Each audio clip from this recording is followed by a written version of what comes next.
Bam! What does that mean? That means builders of the ancient mysteries.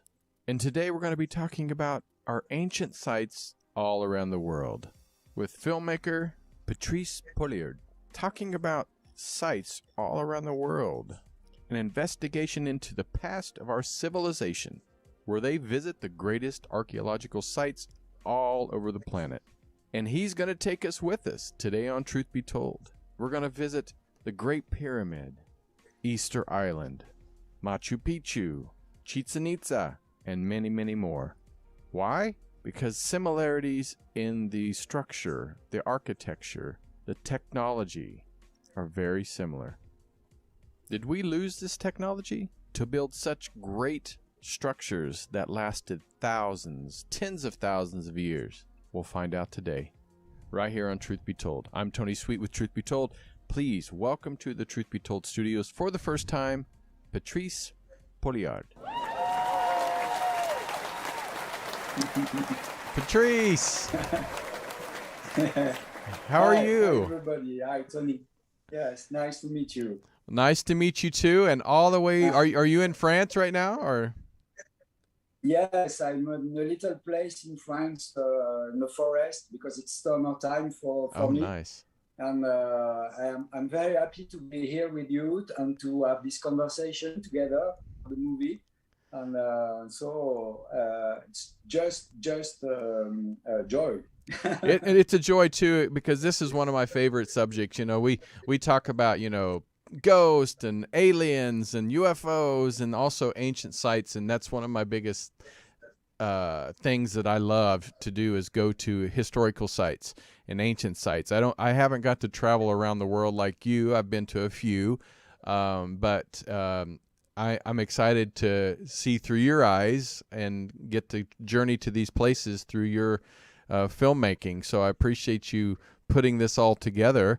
And Builders of the Ancient Mysteries is something I actually come across on Amazon Prime.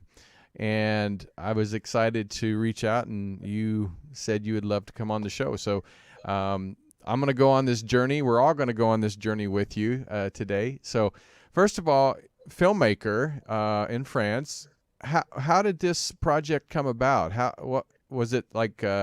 Always a project that you've always wanted to do? Is it just kind of you fell into it? How did it come about?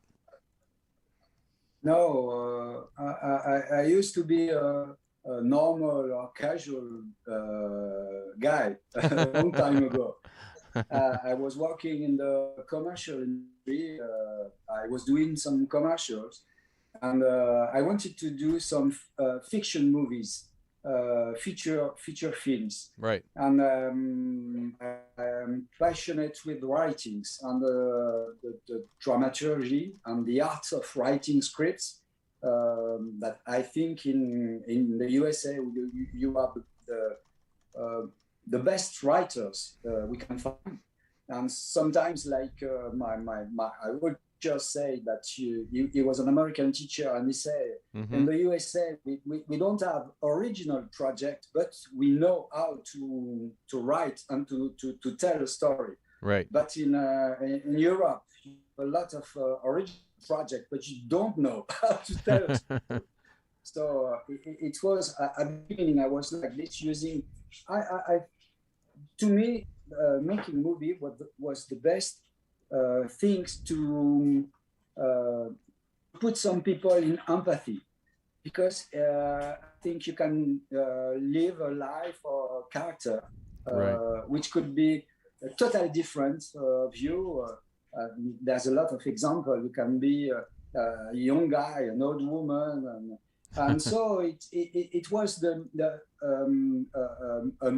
meaning, a medium to do some philosophy with people and to make them with empathy, because I think that the only thing that could save our society, save our world, and make peace, bring peace to the world is empathy.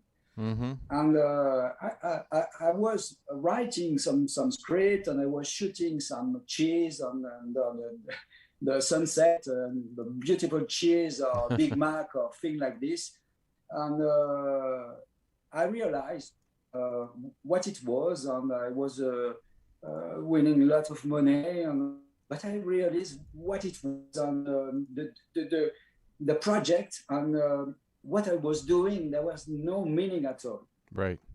And at 20, I was skeptical. I was and I was not interested by the ancient sites. I didn't even know that some people discussed the hypothesis, the academic hypothesis, and there's no story for me about this.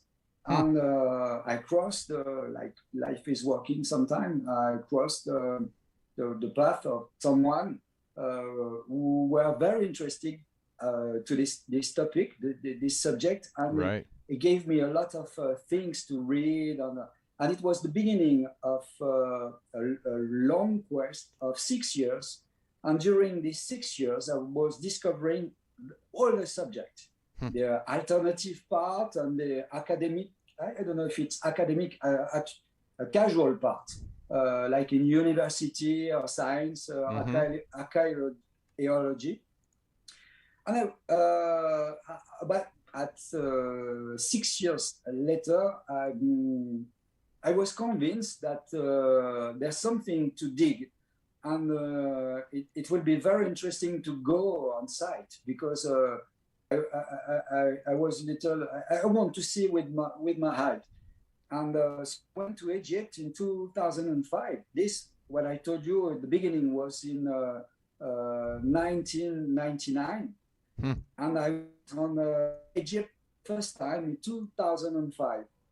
And I realized that, of course, there's a huge problem, and there's a huge gap between what is currently said and what we can see, and all the problems, the difficulties to put some 100 tons blocks together, right. like you see in the Valley Temple, right. for example. And then at this time, I said, okay, I spent 6 years of my life because I had at this time a lot of time, because when you're doing some commercials, you don't work a lot. So I had the time to read and to do a lot of research. And at this time, I said to myself, okay, you have spent six years studying this. Now you see that there is a problem, and there's a lot of questions, that need to be answered, but answered in the right way, rational way, and not some story for young boys, because we can go on it, but what is said about the ancient Egyptian is like a story. It's not written anywhere. Right. On the first dynasties, it's not written anywhere. And the first to speak about the Great Pyramid was Herodotus, and it was at least more than 2,000 years after. It's the same that if someone that's strange. If someone is talking to you now right. about the time of the Christ, okay? So yeah. Okay, he said it's a tomb, and I wanted to put all the facts together, because there were a lot of things all around the world, and I wanted to put all the facts together to make people think about this, know the project, and then go to the archaeologists and to say, oh, have you seen what they say? What is your point? And I wanted to have a scientific debate, but it was not the case. And it was very, very interesting. It was my first movie. I made in 2010, Revelation of the Pyramids. And this movie was, for me, I didn't earn any money with this, because there were a lot of problems in the production, and the movie was hacked. And then it went on the web, and it went all around the world. Right. And it's one of the most seen movie about the subject Right. in the world.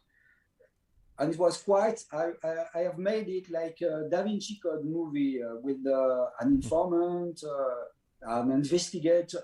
And because I was worried that people could annoy themselves in looking at the facts and the stones, and because it's a technical movie. Right.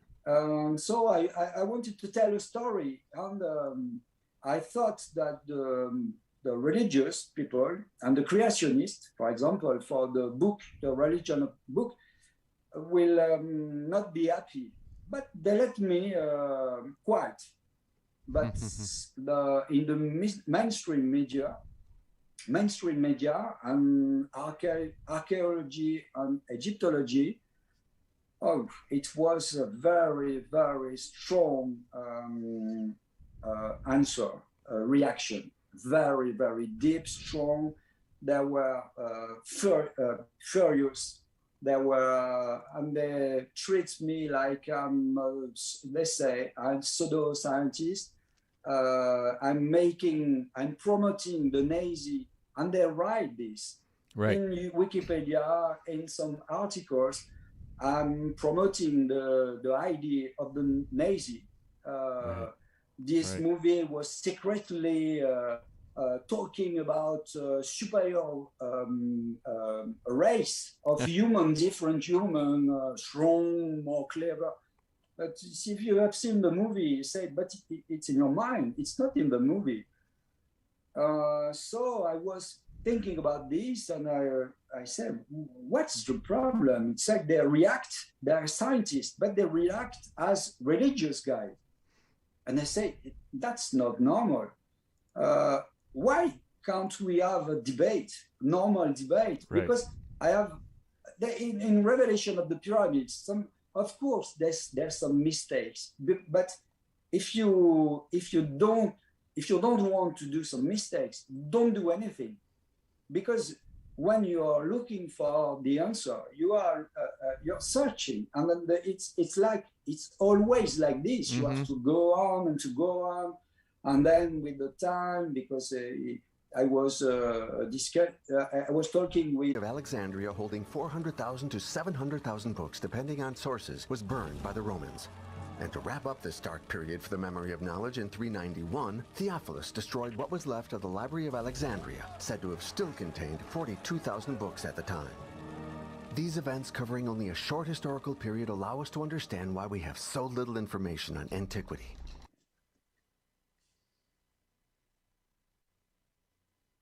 So to me, what that is showing is, I mean, we lost a lot of history. It means that mankind is so kind. Right. It's always, yes, it's always the same story. So have you seen in BAM, we are talking about the Antikythera mechanism. And what is very interesting with this mechanism is that according to history, it is not supposed to exist, because Greek were not able to do this. And when they found some books that were talking about this mechanism and explaining this, how it works, they say, no, it's bullshit. Just some people, because they're nationalist Greek, and they speak about gods, a lot of things, but it's not true. And then we discovered the object, but it was due to the Solar Prize, and the Solar Prize has dedicated his own life to the study of this object. And unfortunately, he died a few times before we can go through with the technology. Because what is very interesting is now we have the technology, and the right technology, and we will have more and more that will make us understand all the sites. And we will have, with the new technology of datation, with the new technology of scanning, we will discover a lot of things in the few years. I'm not a prophet. It's just normal, because we have started to do this kind of work with BAM and back to BAM. Right. And when you use 3D scanning, It's just facts, no more.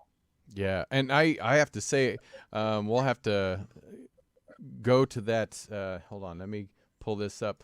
I want to go to the caves, the Barabar caves. Wow. Oh my gosh! Wow. So tell us a little bit more about this, because I mean, we've heard of this before, but many of us have never, and because we don't really get to talk about India a lot. We mostly talk about Egypt, and which is great, and Machu Picchu and Yes. Göbekli Tepe and all that stuff, but we don't really talk about these caves when they're very significant. Can you tell us about the caves and what you found?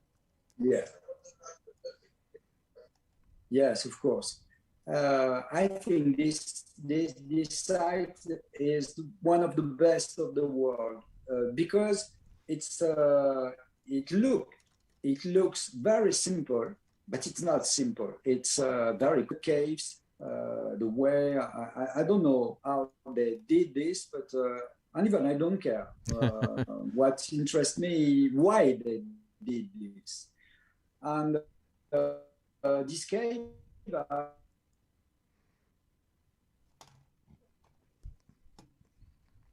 Oop, I think we lost him a little bit. He's zooming in from France, so he might be having some little bit of technical issues there.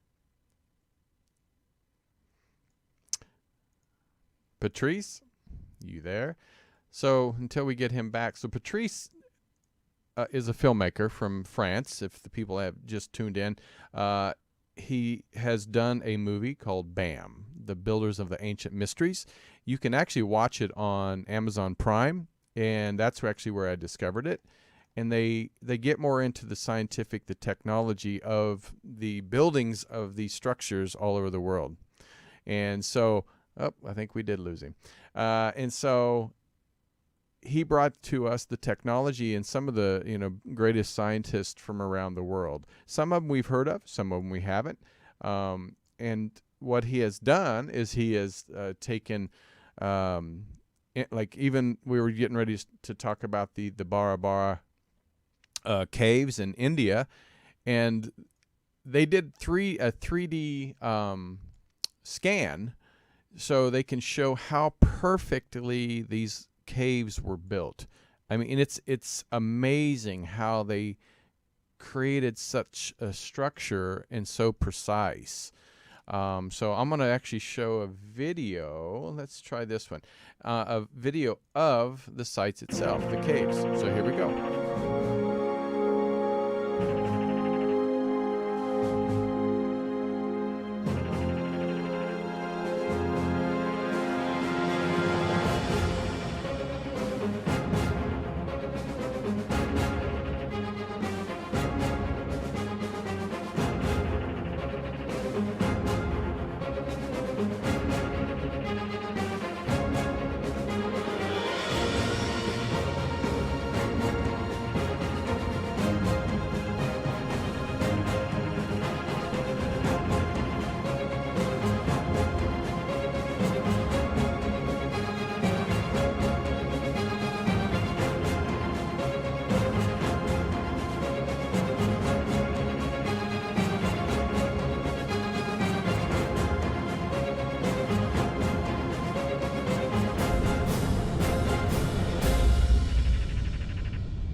We are back. I'm Tony Sweet, and you're watching Truth Be Told. We're still having some technical issues of getting our guest Patrice Pouillard back on from all the way from France, and we're talking about some of the ancient sites. In fact, I don't know if you guys have seen, I'm starting a new segment called Truth Traveler. What we're going to be doing is, as I'm going on vacations and stuff, I'm going to be traveling around and filming some of these ancient sites through my eyes. And I started with Chichen Itza, and just giving some of my own point of view of what I see and how I'm no theory on how they were built, because that's not my expertise. But just some fun facts and some of my own experiences. The next one, in fact, I just got back from Dominican Republic. So I am going to be doing a new one coming out soon. It's going to be about the Taonas natives of the Dominica before Christopher Columbus landed in the Dominican Republic. We also, oh, there he is. I think we're going to pull him back in. Let's get him back on. And but please check out Truth Traveler as we, there he is. How you doing, Patrice? Welcome back. I'm sorry. I hope it will be okay because there's some storm, a big storm here. Okay, And, no problem. So I am on my mobile, and I hope the connection will be okay. Well, so far we're good. I was just explaining. I showed the video of the Barabar caves, and the 3D that you did, the 3D scan. And could you again explain the scanning, how that works, and how and what conclusion did you come up with on your own study? And because it's pretty impressive of what they created and how they created it, and it was so precise and clean, and the polishing and everything was just perfect. It's unique. There's no other place like this in the world. And so we have these 5 caves, and as we explained in Back to BAM, it's dated, based. The datation is based on the writings, but we can't be sure that the writings are made by the author of these caves, because it's not well done.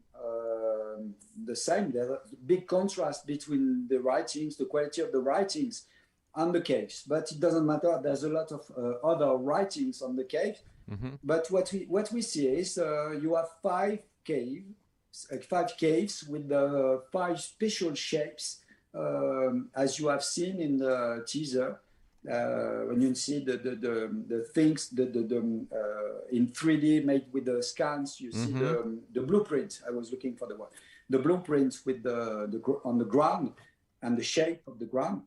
And these caves are as smooth as glass. They're very plain. It was so surprising because when you go inside, you have the feeling that it's like you have put some windows, glass windows everywhere, and right. It was very strange. But we tried to measure the caves, but as you've seen on your picture, the walls are slightly inclined. It's about 2.5 degrees, so it's very thin. But because of this, it was impossible to measure the caves. So we decided to go back and to do these 3D scans because it's the only way to have the perfect shapes of the caves. Right. And so we went back and we were using a 3D scan that is a laser. It's a tool that is sending lasers. A lot of lasers all over the caves, and each time it impacts the wall, it creates a point. Okay, wow. And you have at least about 40 million points on each cave. Okay, so it's not 3D object; it's just a cloud point. Okay, it's the real shape. So that's why we let some things not beautiful when you have some people waiting, sitting in front of the caves, or some artifacts on because we wanted the picture to be brute, rough, and we made this, and the company that has made the scan say, "Oh, look, they are symmetrical." And say, "What?" And they say, yes, they are symmetrical in the 2 directions. Wow. The fourth one, because the 5 with the complicated shape, it's not symmetrical when you have the cave like this, it's symmetrical in the length, but not in this side. And symmetrical, say, okay, it's the walls are inclined, They are polished like a mirror, and the caves are symmetrical. And the shapes, it was the first step. And then 3 years later, when we had the money to pay the analysis report, we asked the company to do all the, it's like when you order something, you say, I want these things to have, to be in granite and to measure 2 meters or whatever things. You say you are giving your conditions. So we wanted to get it in retro and to say, they asked to the people what they wanted. So we want to know what they wanted. And then we discover some so amazing things. That's the precision of all the measure and the symmetry is so incredible. The picture you showed us before was when they analyzed the symmetry of Gopika cave, which is the fourth cave. Mm-hmm. And you see that the shape is more complicated. They put the left part on the right part and the right part on the left. No, it's the other one. Oh, the other one? Okay, let's do that. Yes, with the green part. Yes, this one. What you see in blue is the separation between the two parts. Right. And then the left part on the right part and the right part on the left part. Just superimpose the things. And when you do this, as you've seen, you have some points in blue and some points in red. It's some positive and negative part, okay? Yeah, I was going to ask what that was. So, of course, there's some default. There's some things everywhere because it's not perfect. Right. But what you see on this is that 62.5% of points are exactly at the same place. Wow. With a precision of 2.5 millimeter. So we ask ourselves and we say, how did it proceed? Because if you put back the previous picture, yes, on this, what we discover is that the wall, the big wall, because you have some curves and you have some walls. And we thought that the walls were in front of them, but they were flat. Right. And in fact, they were not flat. They are parts of two circles. When you look at the blueprint on the ground, it's two circles, and they have a radius of 120 meters. And so, because it's going slightly inclined, it's two parts of two cones. Is it the right cones? When you have an object that's going like this. Right. Yes, okay. So it's two cones together. And what we discover is that the line on the top of the cave, we thought it was parallel to the ground. But it was not parallel to the ground. It was slightly incurved. It's a few centimeters on the more than 10 meters long. And yes, you see on this, when you see at the right of the pictures, you see first the center of the circle because it's part of a cylinder. Right. But not a cylinder because of what I said before, because it's not a cylinder. It's like... it's difficult for me to explain. It's like I will try to show you it with my hand. But what you see, you have a cross in red, and the center of the circle, it's 50 centimeters under the ground. So it means that if you wanted to put some rope and to use some rope to fix it, to attach it at the ground, and then to verify your circle. Right. You can do this in the other case, but in that one, you can't do this. So you see, there's only curves on that case. Right. And this case is symmetrical. Wow. And so we said, we can't see this particularity with the naked eyes. So we went back to Barabar last year before the lockdown, just before the lockdown, and we were very lucky to have to went there before this. And then we try to see all the defaults, all the things we didn't have. And now we have the report, we have the analysis, and then we see, okay, yes, it's slightly incurved. And we say, we ask to ourselves, but how they make to verify the precision, because we had to use 3D scans. Right. And you have some people that go into something. You're not putting some stones and then you can measure and you say, okay, I can move my stone on the left, I can move my stone on the right, and then, okay, my measure is okay. No, you have to dig. But if you dig too much, your cave is dead. And if you are not digging as you plan to dig, your cave is not symmetrical.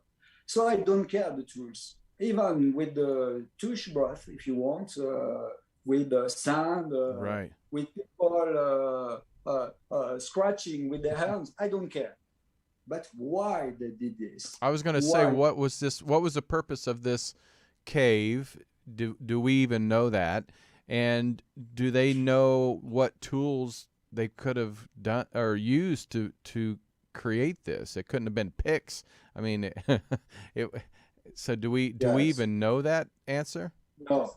No. We suppose the archaeologists say that this cave has been, these 5 caves has been made with the rudimentary tools. Okay, but you need at least iron steel, because granite is very strong. Right. They say you use that tool, and they say the purpose is to, I don't know the word, is to make people protect them for the rain.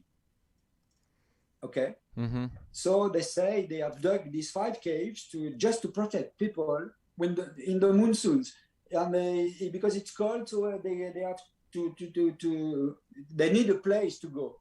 Right. But it's quite ridiculous, because the caves are very small, and you don't need to have mirror polished surface. You don't need to have inclined walls. You don't need to have symmetry. And they say that these people were not interested by singing or by music. So if you find some sound effects, it's just by chance. They were not interested by this, okay? But when you go inside, because you have nothing, no light, it's very dark. Oh, really? I bet. I don't see any windows in there, so I'm sure it gets pretty dark in there.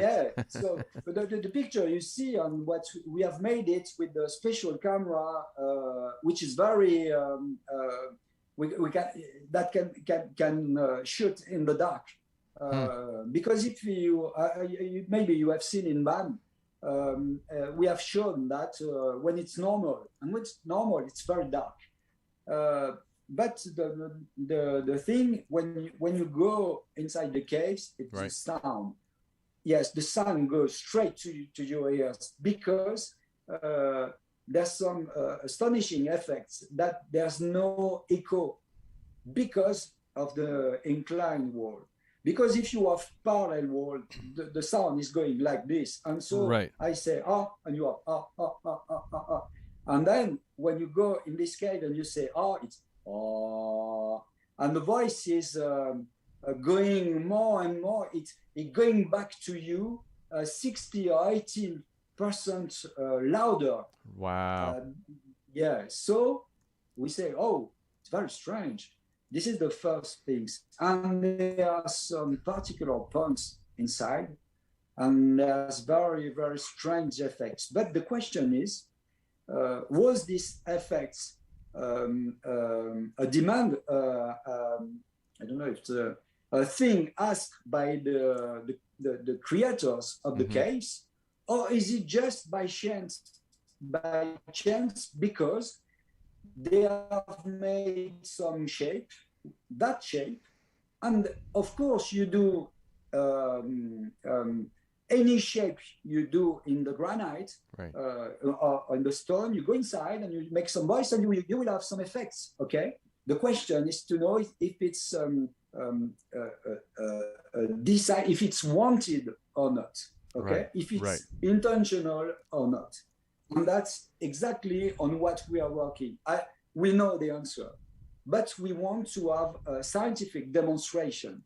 For us, there's no problem because we have made some tests and we have seen that there are some frequencies very precise, because the precision you have in the digging Right. of the cave is this. You find this precision in the sound, and it's very, very precise. And you have some frequencies because we are doing now a new analysis in a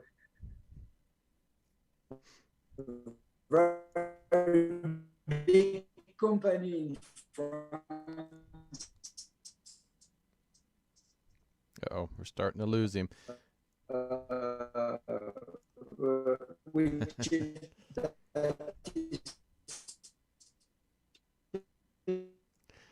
So Patrice is in specialized. Patrice is in France, and he's having a storm, so there might be some issues there. Oh, can you hear me, Patrice? You're cutting out a little bit. Uh-oh, we might be losing him again. If we lose him, we'll definitely put the link to his movie, and let's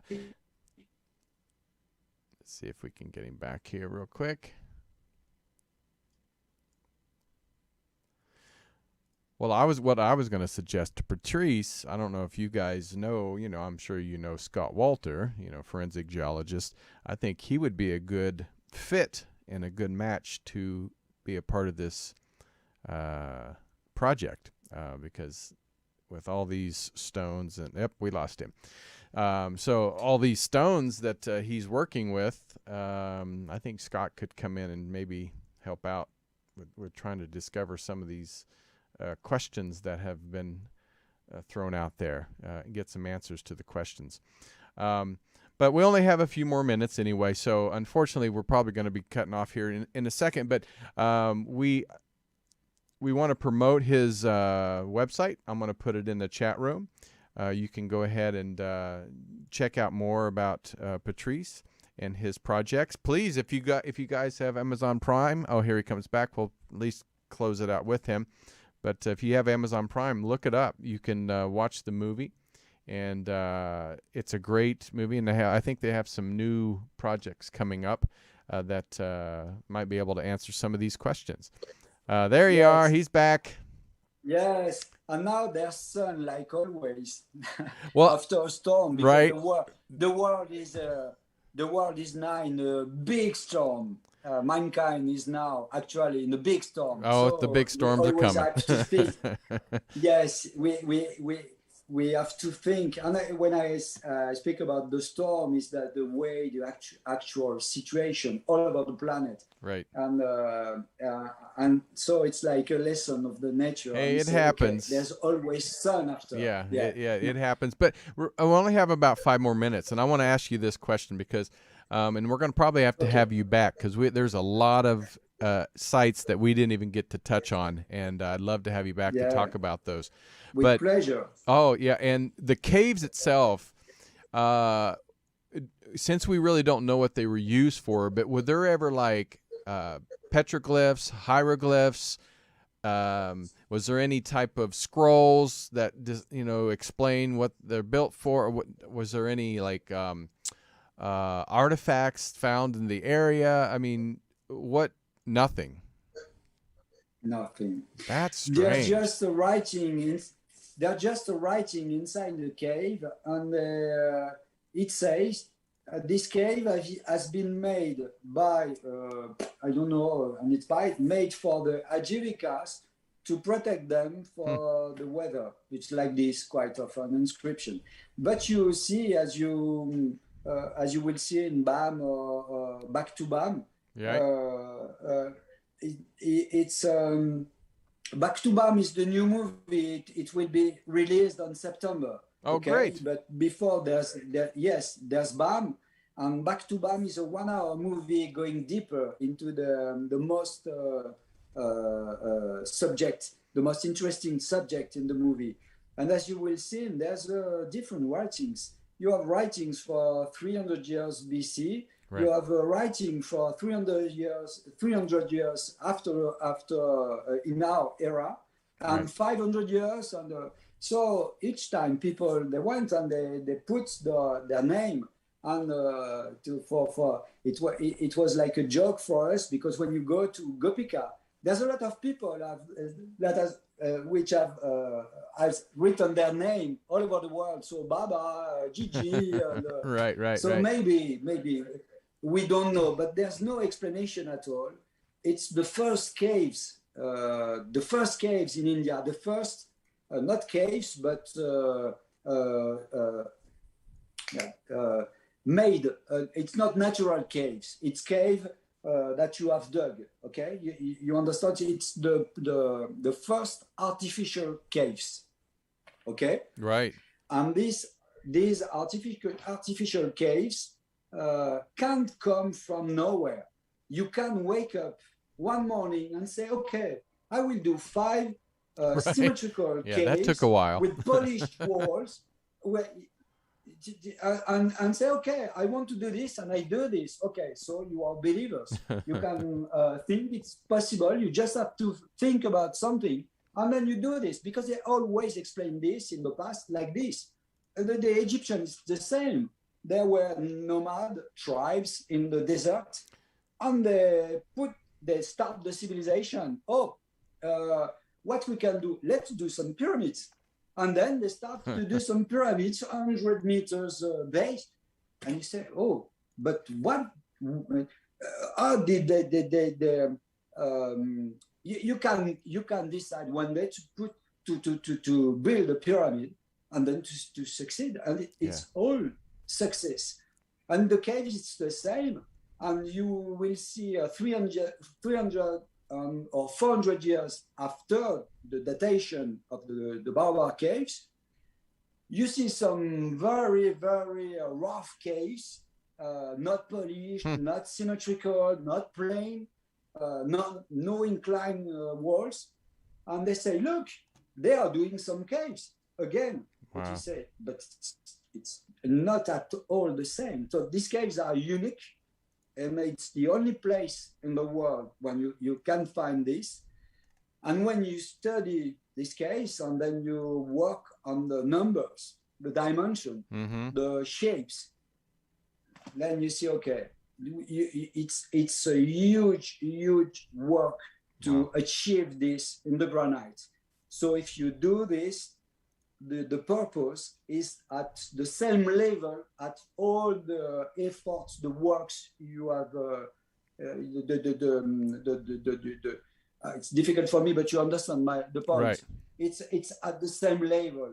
If you build a big pyramids like this, it's not to show to the world that you are the best king of the world ever. Because if it was the case, you will find the name or statues of Cheops or Khufu on the Great Pyramid everywhere, but there's nothing.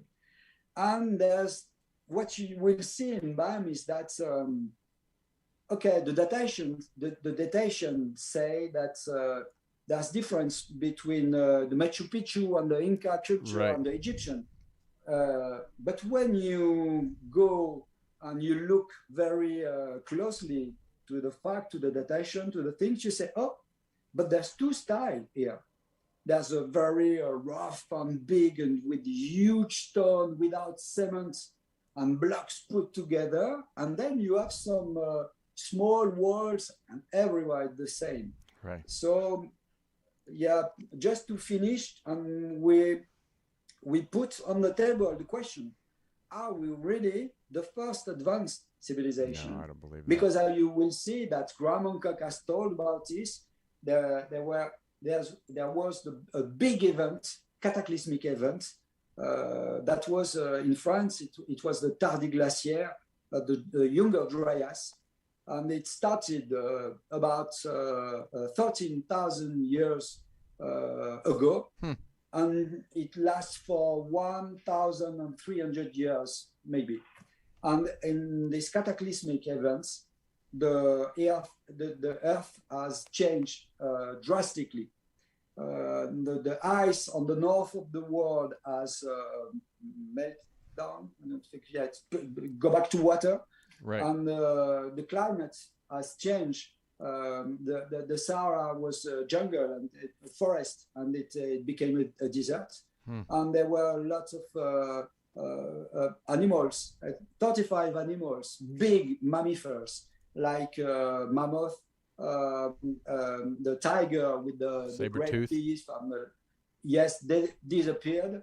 And the level of the ocean, it's the most interesting thing, go 100 meter on 100 meter on 20 meters more higher than it was. So it's like, as Graham Hancock said, it's like Europe and China going through the water. So they say, okay, if there were a big civilization before us, where are the traces? Mm-hmm. And you say, maybe we have now to look underwater, and if you go underwater, like Graham went in India with the Kumarikandam legend and city, right? You see some things.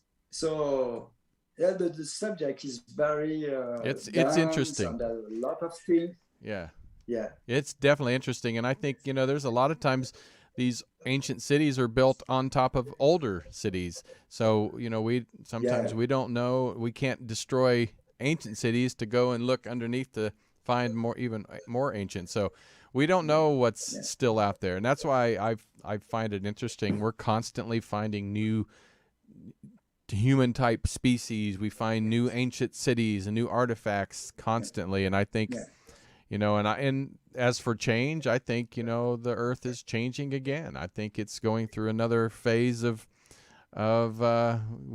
unfortunately, we don't know what the next step is. Right.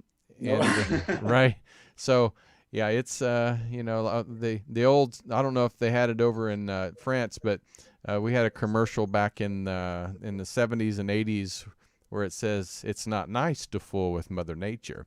And so I think Mother Nature is going to come back and bite us in the ass one of these days anyway. So, but this definitely, I would love to have you back, especially with the new one coming out in September. Will you come back maybe and we can talk about the new project? Because again, we have so many sites and so many things to talk to you about. Yeah, with pleasure. Great pleasure. Wonderful. Thank you, Tony. It was nice. It was nice. It was short because we can speak about this for hours. Oh, but, please, we need to make this a longer one. Step by step, we are going straight to the science. We are using very advanced tools because we need some numbers. We need some percentage of margin of error. Mm-hmm. We need some scientific thing, and then with this we can discuss with the scientists, because we are convinced that the science will recognize another science. Right. So I think we have a lot to discover with this, and maybe it will start with Barabar. We hope that a lot of scientists, a lot of people, that we focus on the Barabar caves and go to visit them and doing some pictures and show these caves to the world. They need to be known, because we don't hear about them a lot. When people will understand, when people will understand this cave, they will recognize this science.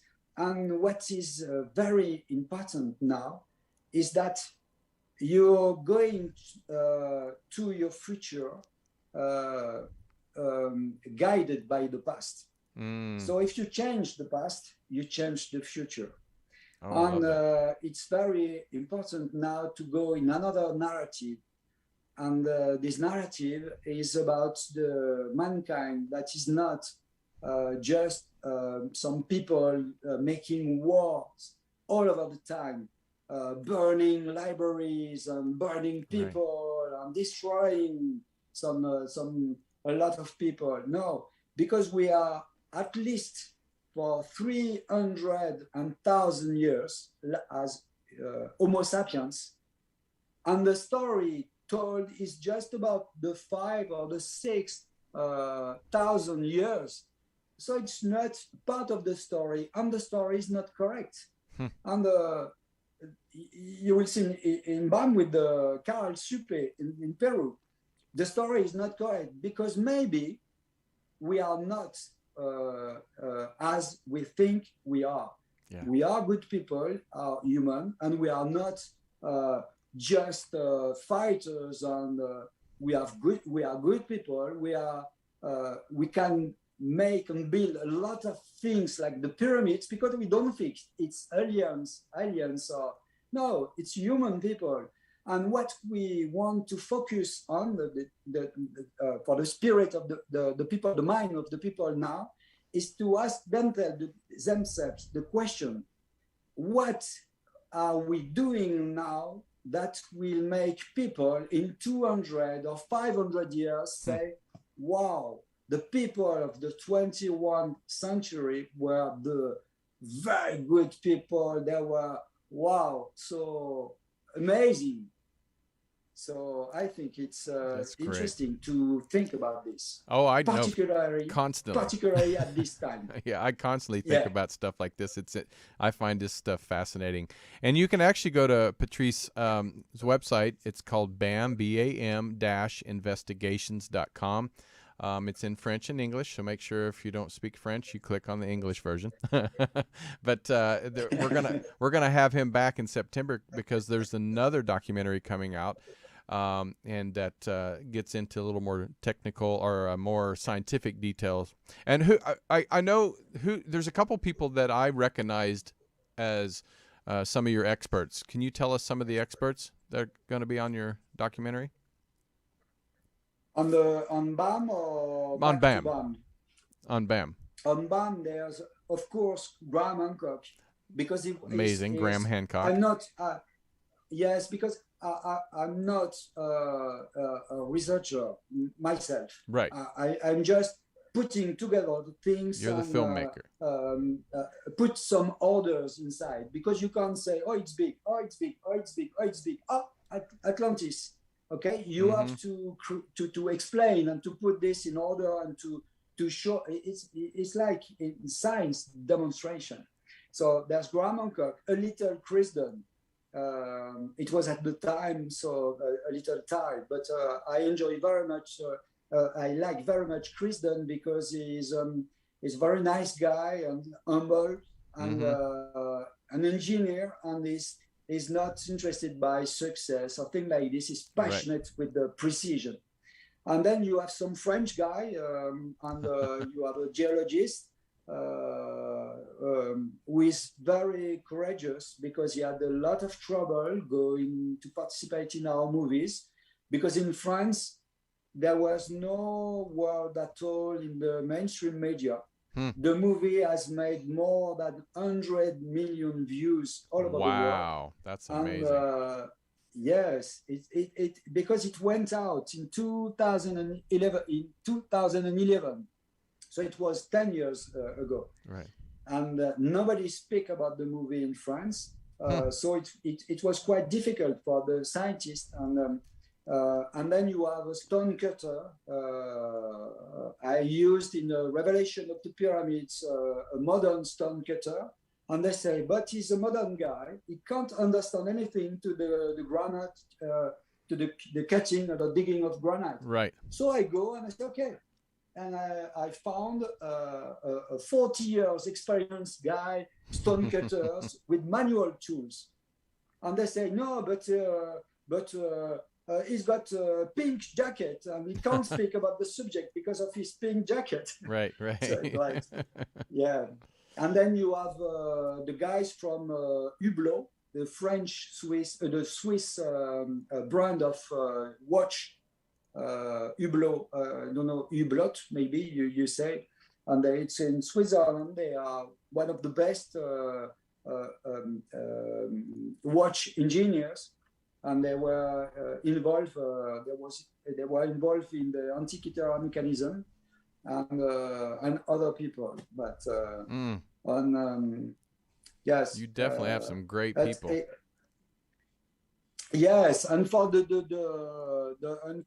following movie, because we are working now on the Barabar movie, we are open to any talent, any people that want to work with us, to think with us, because what we want to do with the Barabar movie that will be released on February next year, on February or March, will be fully dedicated to the caves.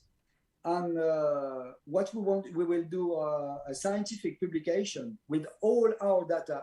We will give to people all the rough 3D scans, the sounds analysis, all the things. And so we are very interested now to build a brain cloud of people that are able to think outside the box and to forget that this cave has been dug 2,000 years ago. But you have to think we discovered it in the forest, the pasture, for example. And then so if people want to think, want to work, want to consider it's open, because it's belonging to every people in the world. It's our heritage. Well, we're going to have to, I'm going to reach out to Graham Hancock, see if maybe he wants to be on. And also, have you ever heard of Scott Walter? No, I've heard you talking about no, I don't know him. Yeah, Scott is he had a television show here in America called America Unearthed, I think, or something like that.